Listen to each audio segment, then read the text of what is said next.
Let me start by saying, let me first thank the teachers because they've done a lot.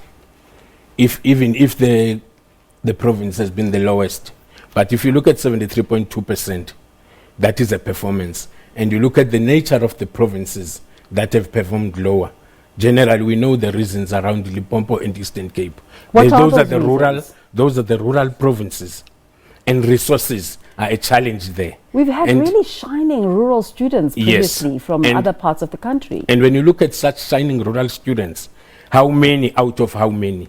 That's what we also need to look at. Okay. But be that as it may, we are doing strides in making it a point that most learners, for example, yesterday, most learners that were awarded by the minister were from the same province that has performed as the lowest, not dismal, but as the lowest in terms of performance. But it means the quality there, irrespective of 73.2%, the quality that was offered by the same province is commendable. And we still say thank you to the teachers. If you want to make it equally accessible and to allow more students to come into the fold, what needs to be done? Right now, we have some programs that we're dealing with. Right, for example, the country is already talking about the issues of OIR, and we are already involved in the issue of robotics and coding curriculum development. That means we are trying to make it a point that we are pushing it towards the same rural provinces. And again, there is this reading, because if you look at this 2019 class, is the class that started in 2008. Yeah. And we are here to commend the grade 1 teacher that started with this teacher. So the reading, in Limpopo we have 20 teachers that we are now training on reading, foundation and intermediate phase. And then we are also using KZ, and those 30 teachers we are training on reading so that they can go out and train other teachers. That is our basic issue, because we notice that the country as a whole is crying on issues of reading. That's what where is we the start. Efficiency of the average teacher in Limpopo?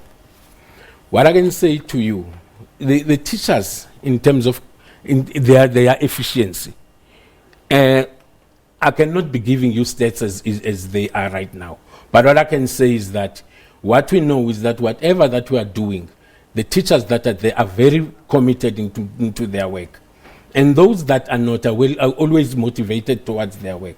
There are many demotivating factors. But however, we are trying by all means to make it a point that those teachers are coming on board, and we motivate them by all means. Right now, around June, we'll be having our education conference in Tibega Lodge, same province in Limpopo. That is the way of motivating those teachers to come on board and be very interested in their work, even if conditions are not as in other provinces that have everything.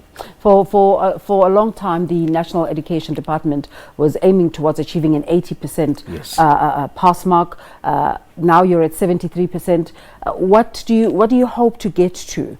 Maybe I shouldn't emphasize on Limpopo that much, because you said you're national. It's just your bigger footprint is in Limpopo. What kind of actions are you going to put in place to ensure that you push up these percentages?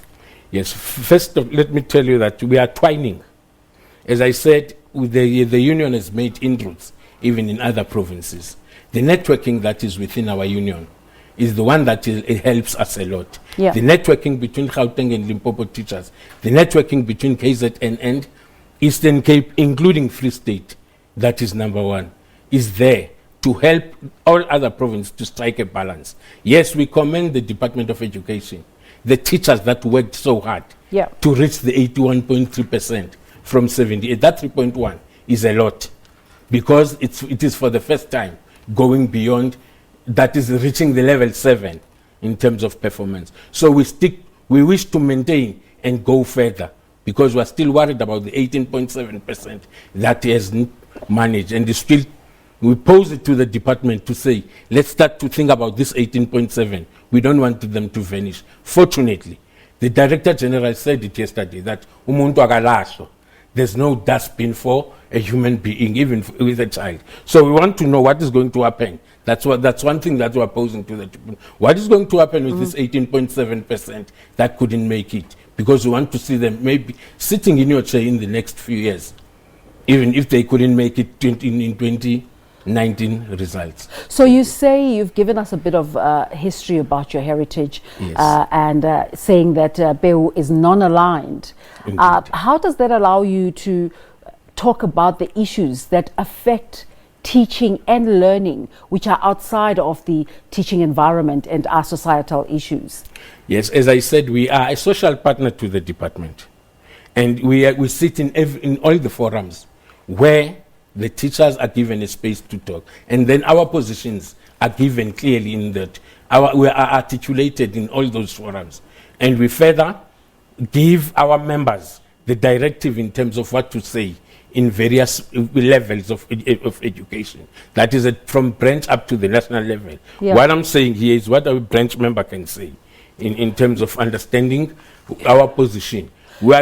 Yeah. It doesn't necessarily mean that because we're politically unaligned, we cannot be talking to the politicians. Yeah. We do talk and engage them. We do have bilaterals with them in terms of ironing out issues that we are not happy about, and then we agree here and there. And at some point we tend not agree. It's not always a case of agreeing. Your primary objective is the protection of teachers' rights as a workforce. Yes. In this sector.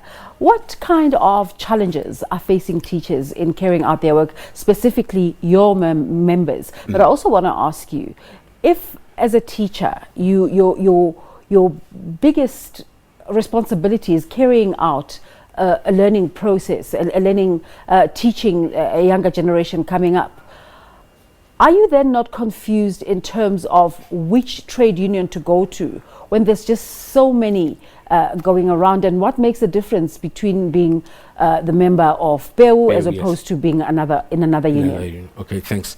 Now let me start by saying some of the challenges that are faced by our members in various schools is safety. And that's what we are challenging. That's the big one. That's the big one. Our teachers are not safe.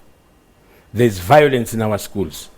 And right now, we are busy dealing with the South African Council for Educators to make it a point that the TRRS, that is actually dealing with the issue of teachers' safety, rights and responsibilities. It's there. And out of it being there, we are trying to make it a point that our involvement there is to make it a point that our teachers are safe. And we know that it's a task ahead of us. Of course, on the other hand, it's intimidation. We cannot run away from that. What sort of intimidation? Intimidation by the department. Intimidation by the communities. Intimidation by fellow colleagues. However, we are there to protect. That's the reason why we are here. We are there to protect our members. You have to explain further. What do you mean? That's what I'm doing. In terms of protecting our members, we always come and to make some appeals for our members. For example, here in Gauteng, one of our members was intimidated by a certain political organization. I won't mention it now. But that political organization came to school to say, why is this teacher still teaching here? They wanted it out. But fortunately, we managed to come in and talk to that organization to say, you cannot be doing this to this teacher. Yet you look at the performance of the teacher. It's then that they managed to say, no, we withdraw. We were misled into a certain situation. Then it's then that we managed to get into the space and defend our teacher. That's what we are doing. We are defending our teachers. We are representing our teachers in cases. Yeah. That's another way of doing it. In cases like, for example, we cannot run away. Nationally, the major issue with teachers is the issue of corporal punishment. But we are trying by all means to do the advocacy, to make it a point that our teachers are not part of that. Of course, here and there you might get some, even in Has any it helped labors. that the Constitutional Court has come out to say it's illegal? Yes, because now we're doing advocacy.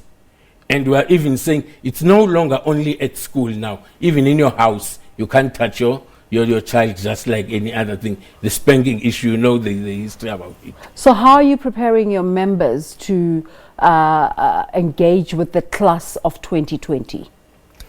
What we did right now, we sent messages to our members, that is the education portfolio within our union, is just sending all the curriculum issues so that they are coming back to say, in preparing the class of 2020, get ready with all the curriculum issues. We are part of the NCAT.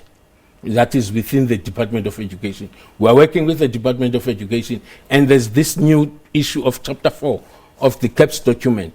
We are advocating it to our members to be very clear of the CAPS document, because it's the same CAPS that is now conducting the exams. So we are making it a point that our members are clear in terms of all the policies first, and then we maintain discipline. That is part of our values. We stick to issues of discipline. Were you in Midrand yesterday? Yes, I was there. What's your sense of the whole process of recognition? Let me just say, personally, I was so touched. Recognizing achievement, rather. Yes, sorry. Yeah. I was so touched. You know, the learners with special needs, the way they performed. And when they came forward, we stood up, giving them a standing ovation. But I was so touched. Think about the teacher that started with that learner from grade 1. And the learner cannot talk, cannot hear, it's only the eye contact that works. And I was so touched by that. And I said, I feel for the teachers. And that's why I say, I commend those teachers on the ground. They are doing a really hard work. Second thing that I must commend the government now, because I'm not a government fighter. You know what I noticed? Out of the 30 top learners now, there's a shift.